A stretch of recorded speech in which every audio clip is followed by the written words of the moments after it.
ahojte, tuto my kúrime, lebo toto keď som videl, tak som si musel zakúriť. Ukážem vám v ďalšom zábere, že čo som našiel a sami zhodnote na to, že keď to robil mechanik v servisách, tak akože či je to normálny človek. Hej. Riešime na tomto aute rozvody, hej, a takéto klasická proste údržba, hej, intervalová, ale samozrejme sme dali dole koleso a hľadajte, čo sme našli. Podľa vás je to dobré? To je naopak poskladané brzdy, k tomu takto zaseknuté, ako čo tomu človeku normálne, že ahoj, že drblo mu, alebo čo, nevidí?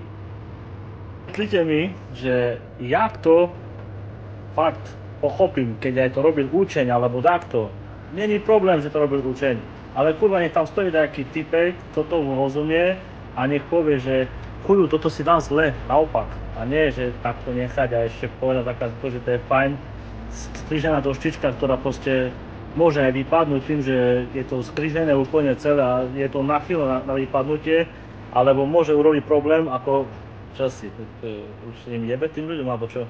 Ako, wow.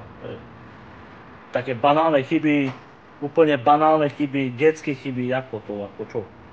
Nie, no, nie slobodno. Čaute.